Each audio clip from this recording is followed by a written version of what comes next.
Hola, ¿qué tal? ¿Cómo están? Bienvenidos a este programa de la serie Diálogos en Bioética. En esta ocasión, este es nuestro último programa. Espero que hayan disfrutado cada uno de los anteriores. Y en esta ocasión va a haber el tema de ética, genética y biodiversidad. Vamos a tratar de problematizar, sobre todo respecto a todos estos avances que ha tenido la genética, la genómica, la proteinómica, ¿no? Como de alguna manera todo esto también tiene que tener aspectos éticos y bioéticos que lo reglamenten, que lo regulen.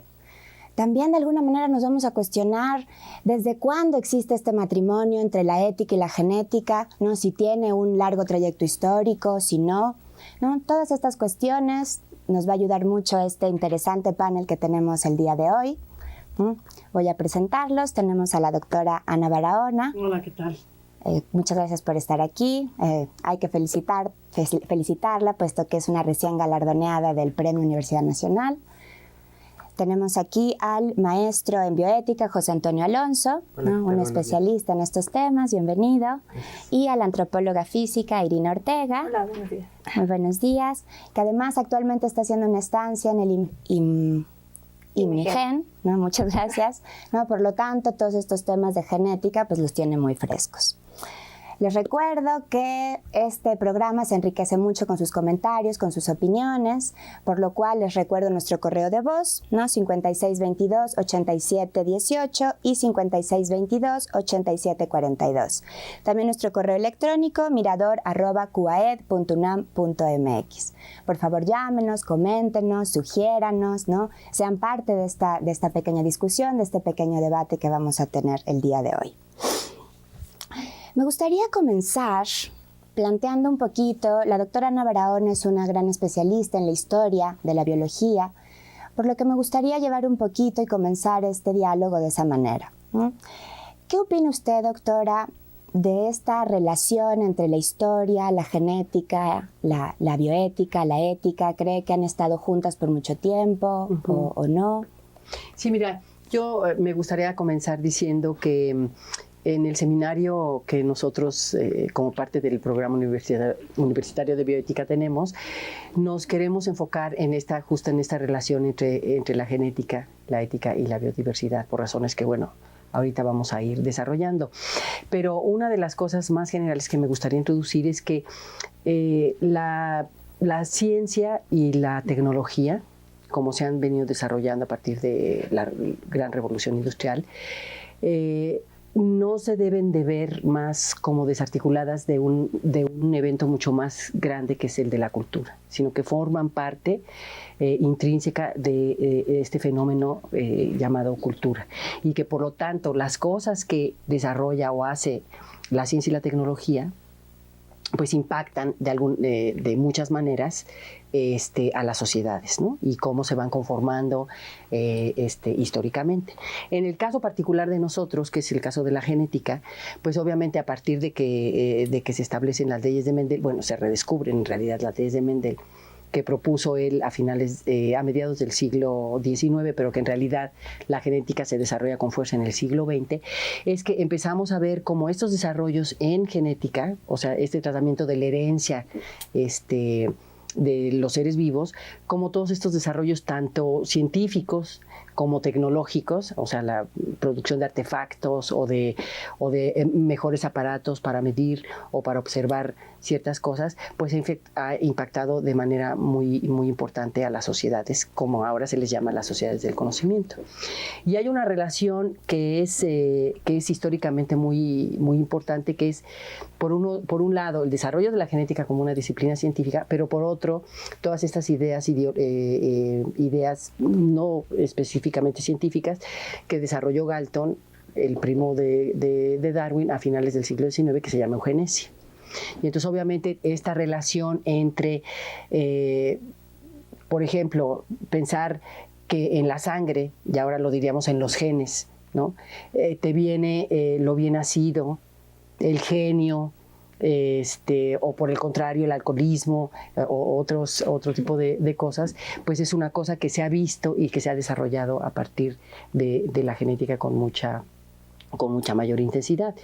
Y pues ahora lo que vemos es que los desarrollos ahora de genética, como la genómica que mencionaba hasta hace rato, pues nos hacen hacer un alto y pensar o reflexionar desde el punto de vista ético sobre qué es eso que se está desarrollando, cuáles son los impactos y cuáles son obviamente los beneficios o no beneficios. Y cómo los seres humanos tenemos en esta intervención que hacemos al producir ciencia y tecnología, la intervención que hacemos en la naturaleza y en los procesos naturales, pues cómo eso conlleva una responsabilidad ética. Entonces sí, efectivamente hay una relación muy estrecha, histórica, entre estos desarrollos científico-tecnológicos y el efecto que estos tienen en la sociedad, ¿no? Claro. José Antonio, aumentando un poco en lo que dice la doctora Ana, o sea, de alguna manera, ¿cuál crees tú que es esta relación que existe entre la ética y la genética como tal, ¿no? Además de esta responsabilidad. Partiendo del hecho que la genética nos ayuda a descubrir información que puede ser muy especial en algunos aspectos y en algunas circunstancias y que puede tener implicaciones muy graves si es mal utilizada. El primero de los puntos que se me ocurre es el trato de la privacidad de los datos de una persona o de la riqueza genética de un lugar, de un país. Es especial esta información genética porque puede dar información muy sensible sobre algunas de las personas que están siendo sujetas de investigación. Un ejemplo, y partiendo de lo que mencionaba Ana, a finales del siglo XIX, inicios del siglo XX, se realizó todo lo que es la corriente eugenésica y se trataba de descubrir cuáles eran las características deseables y esas se trataban de perpetuar. Una de esas características que se asumía o se suponía estaba ligada a características hereditarias eran enfermedades mentales, habilidades físicas, y hay un ejemplo muy chistoso inclusive en el cual se hace todo el análisis de la herencia de la habilidad de construir botes. Esto ahora lo podríamos trasladar a nuestros días y pensar cuáles son las características que se le están atañendo a la información genética y qué de todas estas características son reales y cuáles son un reminiscente de estas ideas en las cuales todo se le iba a asumir a la genética o a las hormonas o al cerebro. Entonces es importante tener una mirada ética porque también muchas de estas cosas no están relacionadas con nuestros genes o nuestra naturaleza, sino que están relacionadas precisamente con la cultura, con el ambiente en el cual nos desarrollamos y la forma en la cual se tratan. Actualmente la forma en la que nosotros tratamos las enfermedades mentales es muy distinta y si bien en algunos casos intentamos buscar componentes genéticos, sabemos que no son los únicos que entran a escena y que el tratamiento no debe de basarse solamente en eso. Saliendo de la esfera de los seres humanos, también es importante conocer nuestra riqueza genética, así como conocemos nuestra biodiversidad, porque eso nos puede ayudar a cuidarla de una manera más responsable y que tenga mejores resultados para todos. Ok. ¿Tú qué opinas al respecto, Irina? O sea, ya no solamente en la parte histórica, sino pensando en todos los adelantos tecnológicos, ¿no? En estas nuevas emergencias de principios precautorios, ¿no? O sea, ¿qué pensarías tú de la actualidad? Pues yo creo que en la actualidad la genética ya antes lo veíamos como un cuento de ciencia ficción y creo que cada vez nos acercamos más a llevar y realizar como todo esto que creíamos de la clonación. O sea, son cosas que ya están sucediendo en realidad. La clonación de animales para la producción de órganos y tejidos, la farmacogenómica, ¿no? Los organismos genéticamente modificados, los transgénicos, ya lo vemos como ha permeado de una manera en nuestra vida cotidiana, ¿no? Entonces, por eso y como ya lo mencionaba Ana, es importante que que tomemos acción sobre el tipo de información que estamos generando, que le estamos proporcionando al público, porque nosotros al introducir una nueva tecnología a nuestro medio, a nuestra sociedad, puede cambiar totalmente la forma en la que nos relacionamos, ¿no? Estamos realmente alterando, como los transgénicos, ¿no? Que es algo que hemos venido hablando en el seminario, ¿no? Cómo al introducir una nueva técnica, una nueva tecnología, estamos cambiando y podemos alterar totalmente un sistema cultural, ¿no? El maíz es un eje alrededor del que gira la economía, la ritualidad, la religión de muchas culturas. Y al introducir nuevas técnicas podemos alterar totalmente la forma en que se relacionan, ¿no? Entonces, pensar la tecnología, claro que es bueno porque nos ayuda a, digamos, a prevenir o problemáticas, ¿no? sociales emergentes, ¿no? como enfermedades, pero al mismo tiempo tenemos que pensar a largo plazo qué podría suceder, ¿no? Entonces, esa es la importancia de la ética, ¿no? En la construcción de conocimiento y de nuevas tecnologías que surgen a partir de la genética. Sí, mira, por ejemplo, las las técnicas que se empezaron a desarrollar a finales del siglo pasado para que se conocen como de fertilización in vitro, pues esas técnicas lo que se ha visto es que ha modificado el concepto de familia, por ejemplo, ¿no? Ahora nosotros históricamente pensamos, bueno, la familia es un padre, una madre y los hijos. Y ahora ese concepto de familia ya se ha modificado terriblemente debido a la intervención de la ciencia y la tecnología. Una madre puede ser, una familia puede ser uniparental, ¿no? En el caso de una madre que se haga un procedimiento de fertilización in vitro y el padre no existe. Entonces, todo este tipo de cosas, es solo un ejemplo, como la intervención científico-tecnológica, pues sí afecta muchas de nuestras ideas y, como decía Irina, las relaciones de los seres humanos con otros seres vivos, como el caso de la domesticación, por ejemplo, que los seres humanos hemos hecho a lo largo de milenios, ¿no? De los perros, los gatos, plantas de las que nos alimentamos, etcétera, ¿no? Hay una relación. Y esta intervención, que es lo que yo decía en un principio, esta intervención requiere reflexionar sobre cuáles pueden ser las consecuencias beneficiosas o lo contrario, claro, en la sociedad, ¿no? Claro, sí, ya corto, mediano, largo plazo. Exacto, sí. Bueno, para reforzar estas ideas, vamos a pasar una entrevista con el doctor David Romero, que es el director del Centro de Ciencias Genómicas de la UNAM.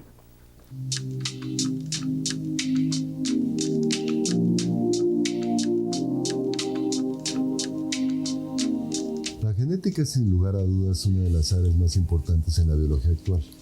Solía decirse que el siglo pasado fue el siglo de la física. Este, sin lugar a dudas, es el siglo de la genética y su hermano mayor, que es la genómica, la que pretende conocer todo el material hereditario de un organismo y predecir cuáles son sus posibilidades.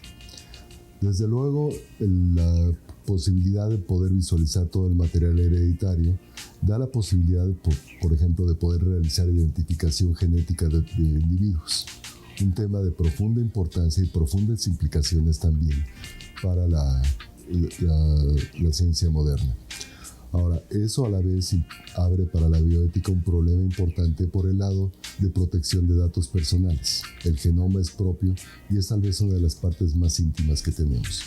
En todo esto tenemos que considerar además de que en realidad el genoma no es una condena, es una serie de posibilidades. Tenemos que evitar el determinismo genético extremo, el considerar que la información genética es una condena y es insalvable. Desde luego hay mucho que se puede hacer. Cuando hablo de determinismo genético me refiero también a que el ambiente juega un papel muy importante en la determinación de las características de un individuo. No es solamente el material hereditario, sino el cómo interactúa con el entorno en el cual se encuentra. Nos esperan posibilidades muy excitantes como para poder conocer las propensiones del organismo en términos de enfermedades, y eso nos permitirá a la vez trascender algo que se conoce actualmente como medicina genómica, la posibilidad de poder no solamente definir las propensiones a enfermedad de un organismo, sino también su respuesta a un tratamiento médico. Por otro lado, ese conocimiento, grandes conocimientos, también llegan a grandes responsabilidades. El conocer el material genético y el tener la posibilidad de modificarlo nos lleva hacia la posibilidad futura de modificar genéticamente a un ser humano. Un punto en el cual requiere una consideración sagaz y paciente antes de emprender ese camino. La característica que al día de hoy se vea como muy atractiva podría resultarnos ser atractiva el día de mañana. Y desde luego todos tenemos que adaptarnos a lo que la rifa genética nos tocó. En el momento en que empecemos a jugar con el material genético, a modificar el material genético como para poder generar una característica que al día de hoy se ve como positiva, podríamos llegar también a definir cuál es la manera en que un individuo se va a conducir al futuro. Desde luego, si pudiéramos tener la capacidad de introducir en alguien habilidades musicales, si eso siquiera estuviera genéticamente determinado, desde luego se abriría tal vez una posibilidad en la cual el entorno completo se volcara a que ese individuo tendría que volverse un músico destacado, negando por completo la capacidad de la persona de tomar sus decisiones con completa libertad. Nuevamente, genética abre posibilidades, pero no debe nunca conducir el destino de un organismo, de un individuo. Es simplemente posibilidades. Conocer en sí mismo nunca es malo. El cómo actuemos con ese conocimiento es tal vez lo que genera posibilidades y problemas bioéticos de profunda importancia para todos nosotros. Nuevos momentos, nuevas tecnologías, nuevas posibilidades abren grandes responsabilidades. Ese es el punto tal vez que deberíamos de comunicar para todos aquellos interesados en genética, en genómica, que en realidad somos todos. Ciencia es un asunto profundamente ciudadano de fondo y uno en el cual todos debemos de poder tener la posibilidad de intervenir y discutir. La ciencia en sí misma no tiene valores, pero desde luego los humanos sí lo tenemos y tenemos que actuar todos en consonancia con ellos.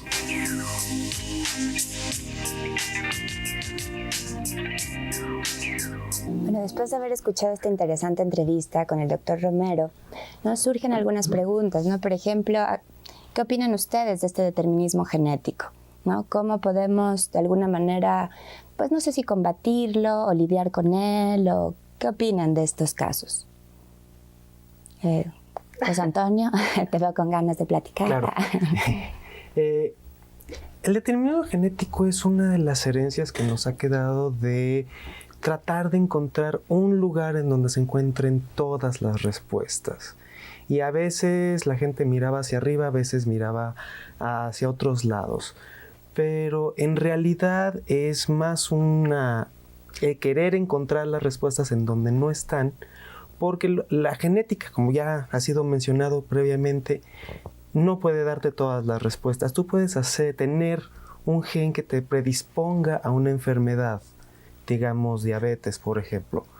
Y si tú llevas un buen estilo de vida, haces ejercicio, tienes una buena alimentación, es muy probable que a pesar de la predisposición que tengas, no desarrolles esa enfermedad.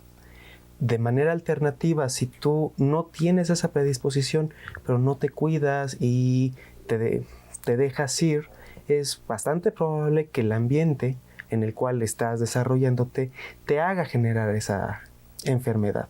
Y lo mismo con capacidades. La inteligencia probablemente no se encuentre en un gen que automáticamente te haga inteligente, sino que te predisponga a buscar circunstancias en las cuales tú te sientas cómodo aprendiendo, o que te ayude a retener una milésima de segundo más la información, que en efecto acumulado eso puede tener una consecuencia visible de parecer más inteligente. Pero todo esto, pensando en el caso hipotético de una persona que quisiera someterse a una intervención de terapia génica para aumentar la inteligencia, va a ser inútil si después estas nuevas habilidades no se desarrollan.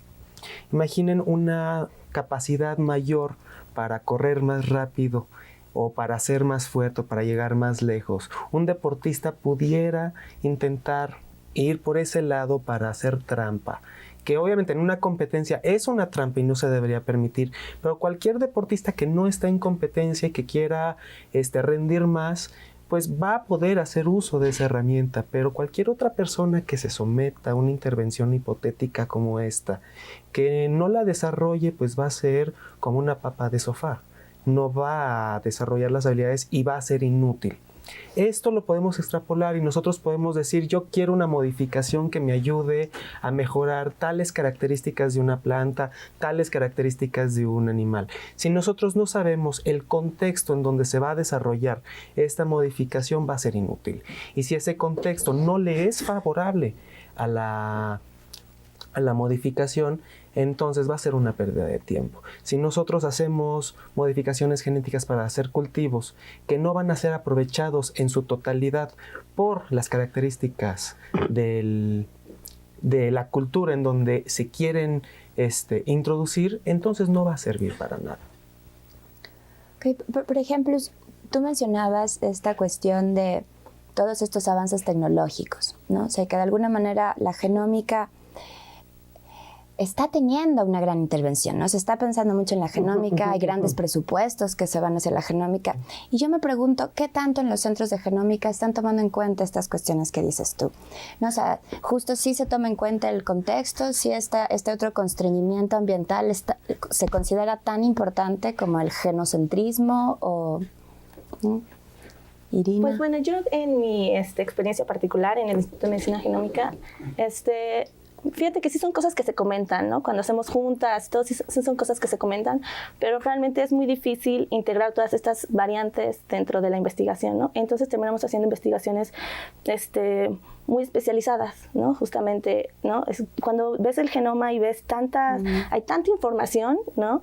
Que realmente es muy difícil, aparte de analizar esa sola información, introducir otras variantes como el medio ambiente o demás, ¿no? Entonces terminamos haciendo, tratando de buscar particularidades, ¿no? Y normalmente estas particularidades están ya, ahorita lo que se está estudiando mucho es justamente la diabetes, la obesidad, entonces terminamos haciendo análisis que están más especializados a esa área, ¿no? Realmente ese es el problema, que muchos piensan que realmente, o bueno, la sociedad o cómo se difunde esta idea de la genómica, a lo mejor no hemos hecho un buen trabajo en eso, ¿no? Entonces pensamos que podemos encontrar muchas respuestas, pero realmente estamos muy lejos de realmente descifrar de tanta información que está inscrita ahí, ¿no? Entonces, finalmente, pero también creo que el problema es que estamos generando y dando mucho dinero a estas investigaciones que son más de corte correctivo en vez de preventivo, ¿no? Sí. Entonces le estamos tirando y apostando a generar medicamentos, ¿no?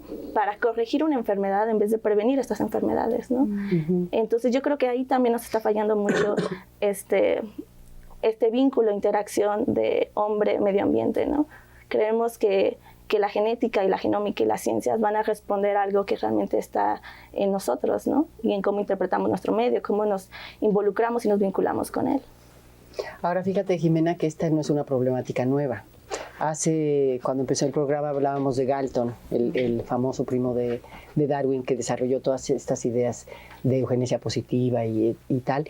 Y él en esa época, él y otras personas se preguntaban qué tanto de lo que vemos, en el caso nuestro de los seres humanos, pero se puede extrapolar a otros seres vivos, se debe a la herencia y qué tanto se debe al ambiente. Esa es una pregunta que ha existido durante muchísimos años. Te estoy hablando de finales del siglo XIX, y entonces Galton dijo, yo quiero averiguar cómo puedo hacer para entender cuánto es herencia, cuánto es la sangre, ¿no? Ahora diríamos 2 genes, y cuál es el efecto del ambiente sobre esos determinadores genéticos. Y entonces un estudio muy bonito con una veintena de gemelos idénticos que estaban en diferentes circunstancias, separados, juntos, etc. Y el resultado es maravilloso. Llegó a la conclusión, ni tanto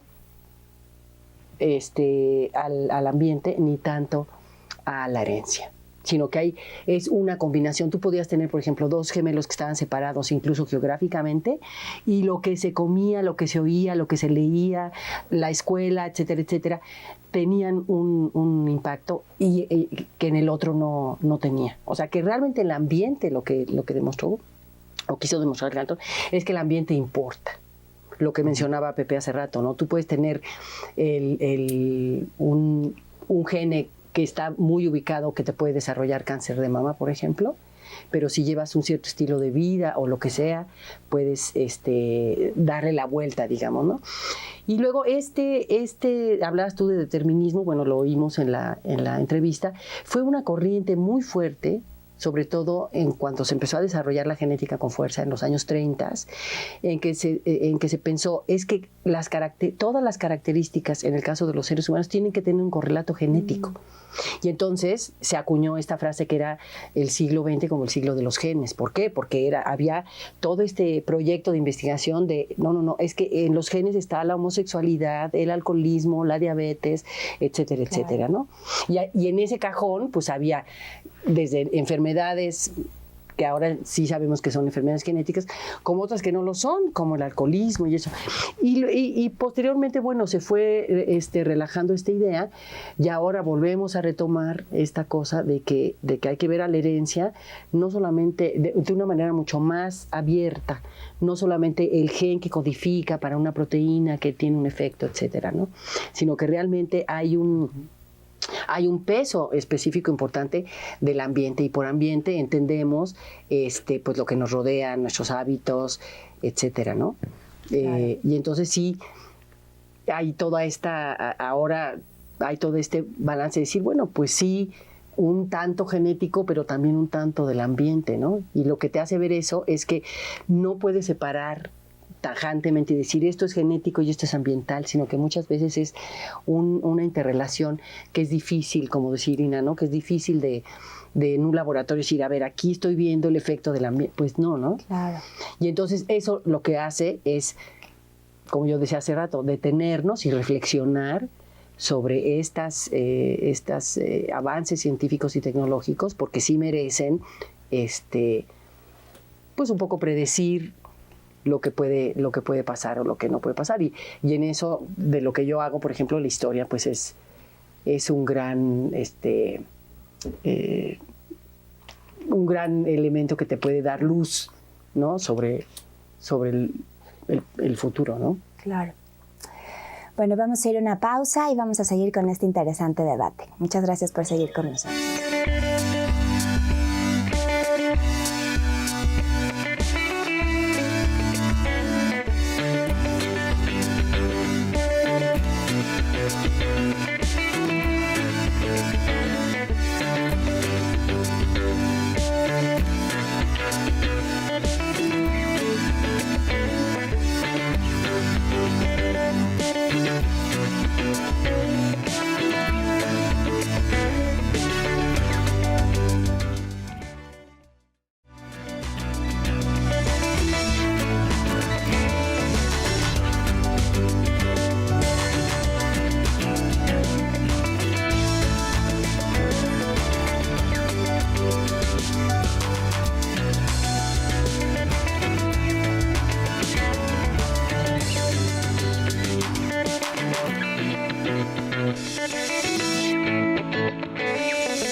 Muchas gracias por seguir con nosotros. Les recuerdo las vías de comunicación, ¿no? El correo de voz 5622-8718, 5622-8742, nuestro correo electrónico mirador@cuaed.unam.mx.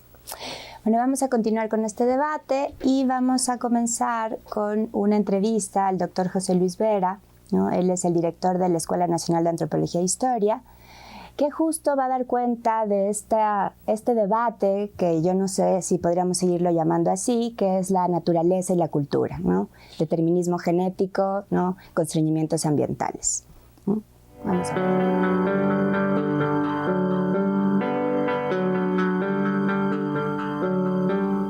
Desarrollar la relación biología-cultura, que es una relación tradicional en la historia no solo de las sociedades occidentales, sino de las disciplinas científicas, puesto que incluso dividimos a las áreas científicas en términos de áreas de disciplinas naturales o biológicas o naturales en general, y ciencias sociales o ciencias culturales. Tiene que ver finalmente no solo con la relación entre la biología y la cultura, sino con una forma que Occidente ha tenido tradicionalmente de representar el mundo en términos de la dicotomía naturaleza-cultura.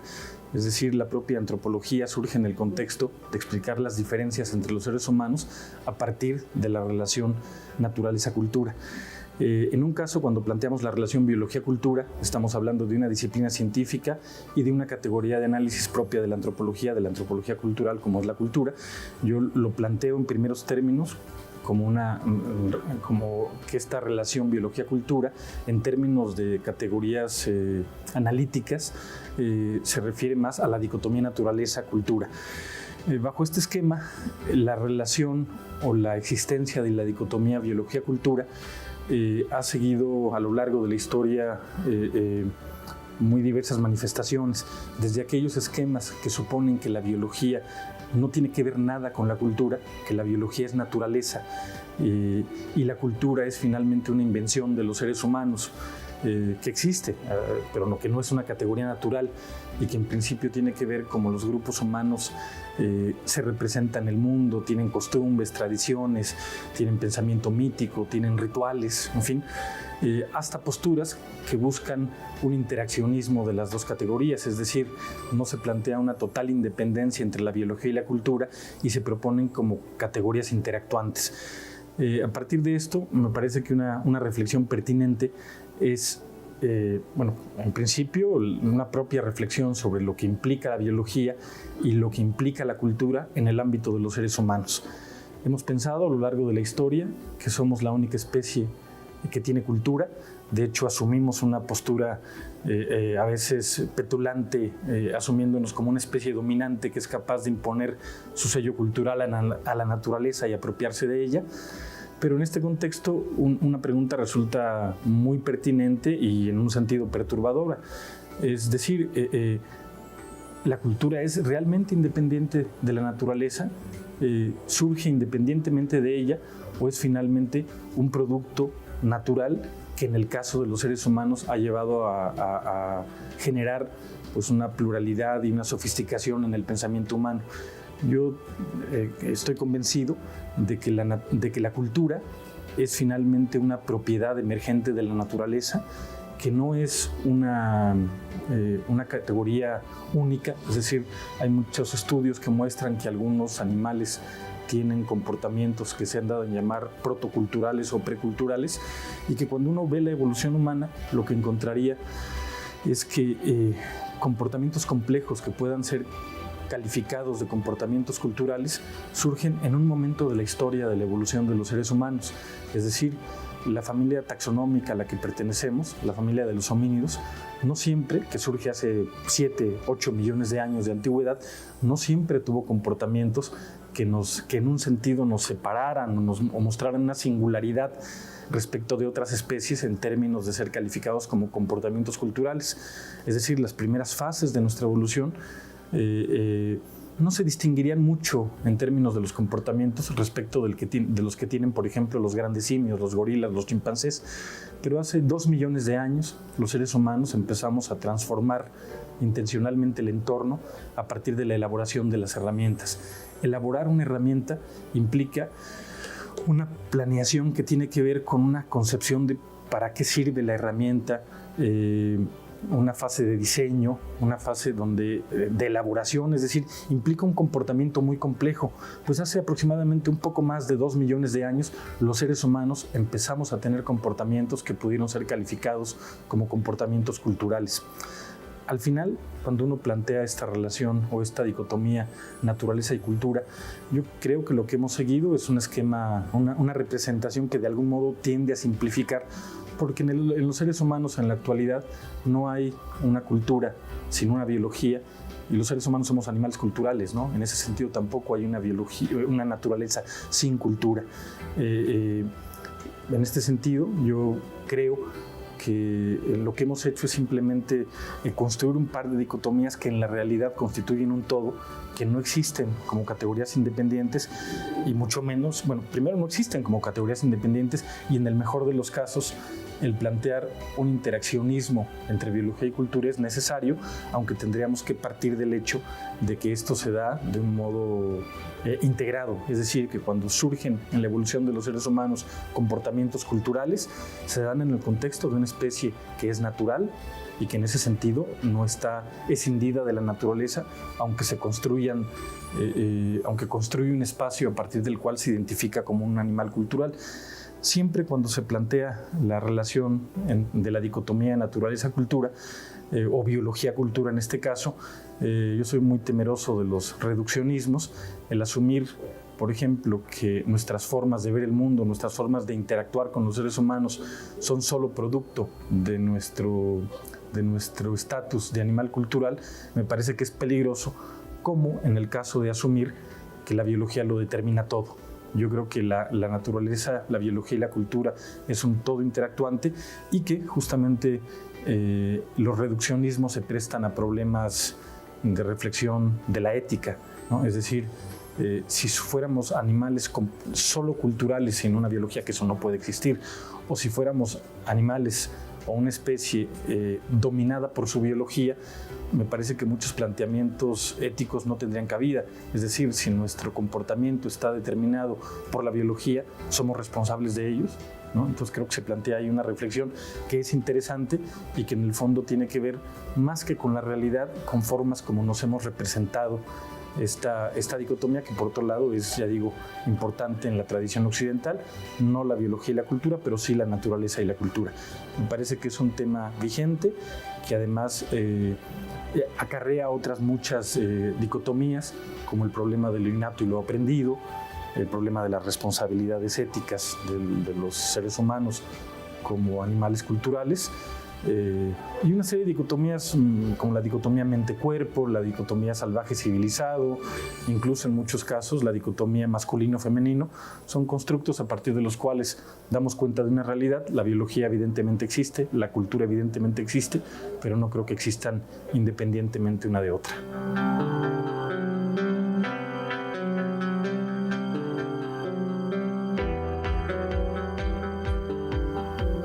Escuchado esta interesante entrevista al doctor José Luis Vera, resulta muy interesante ver cómo él establece esta relación de emergencia, de interacción entre la naturaleza y la cultura, ¿no? Han habido bastantes acercamientos, sobre todo contemporáneos, a tratar de incluir estos elementos culturales, a tratar de ver esta noción más interactuante entre estos dos fenómenos. Entre ellas está, por ejemplo, la teoría del nicho, de Sterenli, de Leland, y también está una teoría muy interesante que es la evolución en 4 dimensiones, que es de Eva Jablonka. Entonces me gustaría preguntarle a nuestro panel qué opinan respecto a tanto lo que vimos en el video, ¿no? Esto que propone José Luis Vera como una relación interactuante, y estas nuevas aproximaciones a este tipo de temáticas. Bueno. Irina. Bueno, pues nosotros en el seminario justamente hemos estado tratando la evolución en 4 dimensiones, y creo que justamente tiene cabida la ética, porque ya no estamos viendo solamente la evolución como un aspecto genético, ¿no?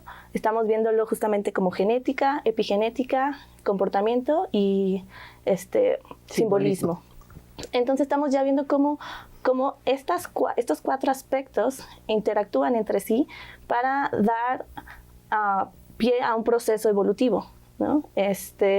Ya no es simple, es tomar esas especialidades y juntarlas de alguna manera dinámica para ver cómo están interactuando y cómo se dan las relaciones entre el comportamiento y cómo se heredan, cómo justamente, que es lo que habla la genética, finalmente se basa en la herencia, y cómo no solamente hay una forma de heredar, sino que genéticamente, sino hay una epigenética en la forma en la que interactuamos, y cómo eso va marcando y se va incorporando de alguna manera en nuestro cuerpo, como nuestros comportamientos, ¿no? Y generación tras generación se van heredando, y eso va generando comportamientos que a su vez generan un cambio en nuestro ambiente, ¿no? Que nosotros somos parte o sea, nosotros generamos este medio ambiente. El medio ambiente no está dado, lo construimos nosotros, y al construirlo estamos generando cambios. Es como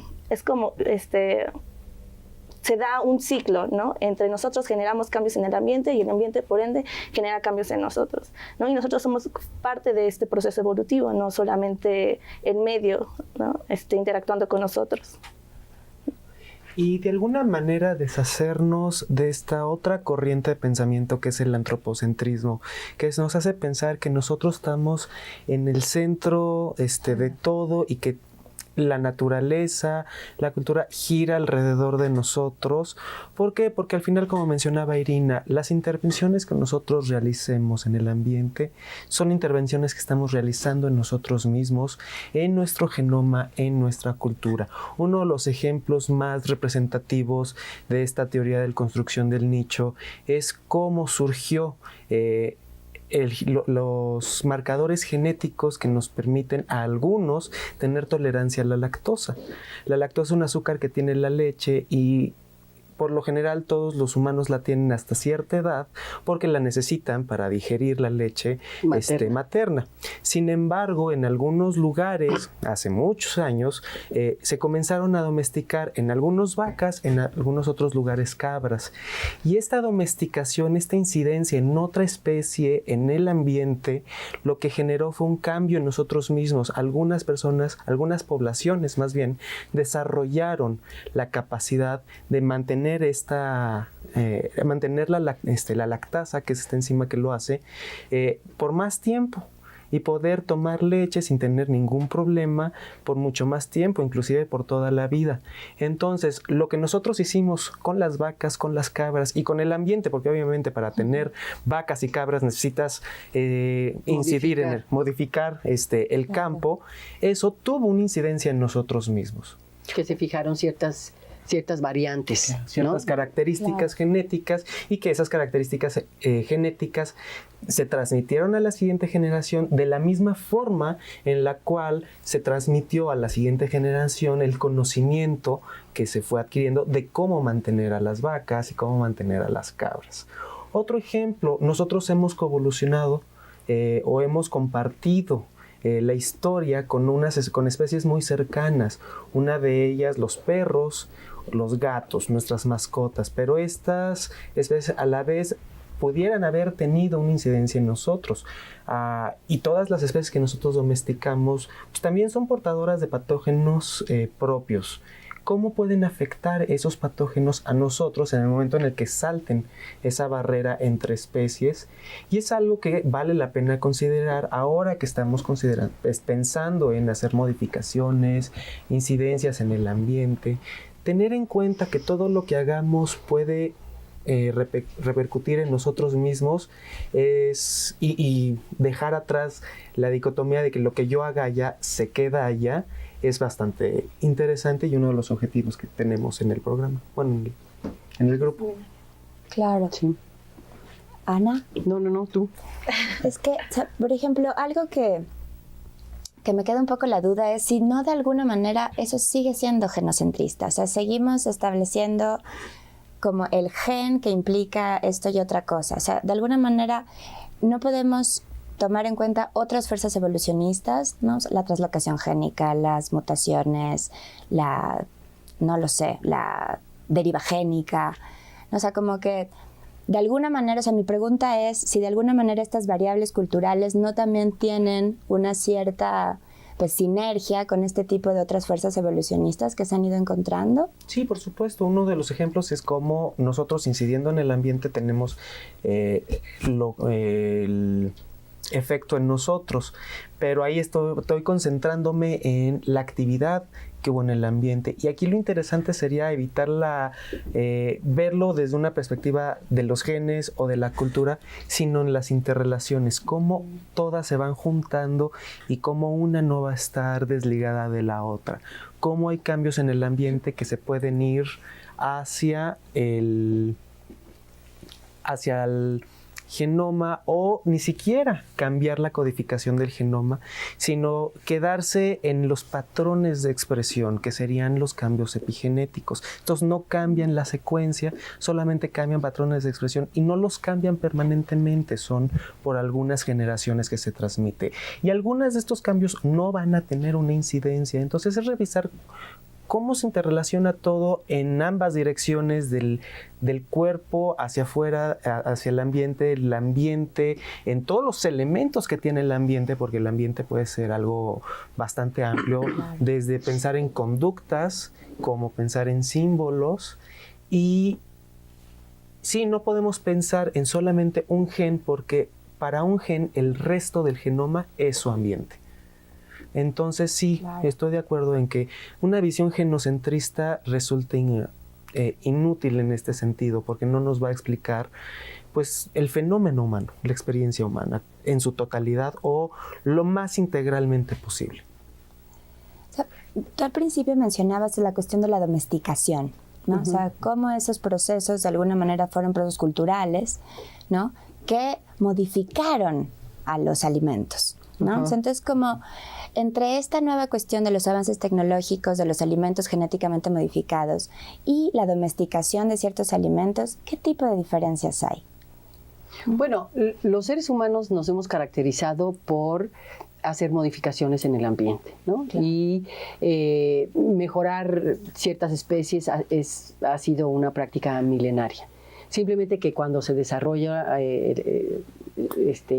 la genética, por ejemplo, o las técnicas de ingeniería genética, pues este proceso se acelera, ¿no? Entonces ahora no tenemos que esperar a que aparezcan ciertas variaciones en la naturaleza, sino que las puedes producir interviniendo directamente, ¿no? Entonces lo que te tomaba varias generaciones, pues ahora lo puedes obtener de una manera mucho más rápida en el laboratorio, por ejemplo, ¿no?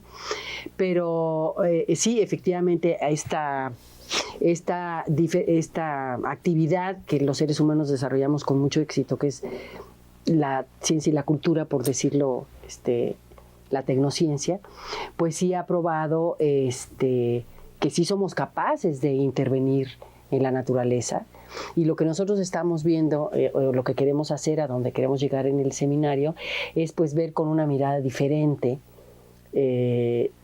la responsabilidad ética, ¿no?, de la ciencia y la tecnología cuando intervienes en los procesos naturales, ¿no? Y verlo también desde la perspectiva de que nosotros no estamos separados de esta naturaleza, ¿no? Claro. Y que la cultura en la que vivimos no está, como decía José Luis en la entrevista, no está separada de nuestra biología. A mí me gusta mucho decir que genética no es destino, porque yo estoy convencida de que no lo es, ¿no? Por ejemplo, uno nace hombre o mujer. Y hasta hace muy poco, hasta mediados del siglo pasado, las mujeres no votábamos. Y ahora, bueno, se han ganado una serie a través de movimientos sociales, y eso se han ganado este tipo de cosas. Entonces ahora ya no importa, tú tienes en ese sentido los mismos derechos que los hombres. Y yo creo que estos movimientos sociales han avanzado de tal suerte que las diferencias que en un principio se debían a la genética y que por lo tanto eso te condenaba a trabajar en tu casa, a cuidar a los niños, a ser parte de una familia, etcétera. Eso ya se ha ido desvaneciendo, ¿no? Y entonces, bueno, todo esto lo estamos viendo como producto de la ciencia y la tecnología, pero enmarcada en esto más grande, ¿no?, que podemos llamar cultura. Y de alguna manera, si estoy entendiendo, esto es como un bucle de interacción en el cual la cultura también va a repercutir en la naturaleza, ¿no? Entonces, por ejemplo, no podríamos de pronto caer en un cierto lamarquismo, ¿no? O sea, no estaríamos pensando que de alguna manera esos factores ambientales son heredables, ¿no? Y sin asustarnos, ¿no? Porque pues cada teoría tiene sus pros y sus contras, pero ¿qué opinan al respecto? Pues yo creo que, fíjate, justamente en el último seminario que tuvimos, estábamos viendo lo de las 4 dimensiones, salía mucho a relucir esto, ¿no? Que estábamos como retomando teorías olvidadas, ¿no? Y sí creo que ya dejando atrás el genocentrismo, sí hay comportamientos en nosotros que son después seguidas más bien por los genes, ¿no? Es ver más bien nuestros actos como principales partícipes o actores dentro de los cambios que podemos tener a largo plazo, evolutivos, digamos. Algo creo que ahorita vemos todos el calentamiento global, ¿no? Que es algo que nuestra cultura ha hecho, ¿no? Y que ha generado un cambio que a la larga que ya vemos, ¿no? La repercusión en nosotros, ¿no? No se diga en ya la alta incidencia de cáncer en la piel, ¿no? Claro. ¿Y qué pasa con eso? Entonces tenemos que generar ahora nuevas tecnologías para contrarrestar algo que nosotros mismos producimos, generando la misma tecnología, ¿no? Entonces ya no estamos viendo, ahí ya salimos totalmente del genocentrismo, ¿no? Y ya estamos viendo cómo nosotros estamos tomando una acción y cada vez más ágil y más rápida en los procesos que pues se ve que tienen una repercusión a largo plazo, ¿no? No sé en dónde vamos a estar en 40 años si esto sigue como está, ¿no? Y digo poniendo un ejemplo que todos estamos viendo y que vemos, ¿no? Actualmente. Entonces sí creo que estas ideas lamarquistas de sí de alguna manera ya en la actualidad tienen mucha pertinencia retomar, ¿no? Estas ideas, ¿no? Claro, un poco adaptarlas, no sé si las podremos usar tal cual, claro, ¿no? Pero creo que sí tienen mucha pertinencia en la actualidad, ¿no? Sí, y al final de cuentas, todo lo que no estaba dentro de los genes siempre se había transmitido de una manera, digamos, lamarquiana. O sea, las cosas que se aprendían en una generación se transmitían con lo aprendido a la siguiente generación. Claro. Los genes no se están transmitiendo, pero eso es lo bonito, porque nos pone también en la diversidad de explicaciones de todos estos procesos de herencia. Se heredan las cosas biológicas, se heredan las cosas culturales. Y pensar cómo estas herencias que nosotros dejamos con los mecanismos que sean, pueden llegar a afectar, y como dice Irina, para bien o para mal, nuestra supervivencia en el planeta. Claro. Y por ejemplo, una suerte de una memética dawkiniana, ¿no? O sea, de alguna manera podríamos tener como un cierto desarrollo hacia que también la responsabilidad social, la responsabilidad ética de la tecnociencia, pudiéramos heredarla, ¿no? Pudiéramos como empezar a transmitirla de generación en generación, ¿no? O sea, que eso fuera, o sea, como una mayor ética pública, ¿no? En donde la gente adquiriera esa, pues no sé si ese gen, ¿no? Porque justamente no se heredan de esa manera, pero como en este aspecto de lo que mencionas. Sí, creo que es imprescindible que exista una discusión pública y que esto permee no solamente del programa Mirador Universitario a quien lo vea por internet, sino de quien lo ve por internet a la mesa en la cocina con la familia, porque son cosas que nos atañen a todos y que no se quede ahí, sino que haya más interacción. O sea, sí creo que es necesario que la gente se comience a involucrar este tema, y empezando por nosotros mismos, desde los centros de investigación, los científicos, tener estas discusiones, aunque quizás sea difícil incorporarlas en nuestros proyectos, como menciona Irina, pero por lo menos estar conscientes de esta parte, de que lo que nosotros generamos no se queda solamente en el laboratorio, que no solamente se va a un artículo, se publica y se olvida, sino que puede tener repercusiones, y que alguien más puede utilizarlo de una manera en la cual nosotros quizás no lo concebimos, y que quizás no sea nuestra culpa, pero bueno,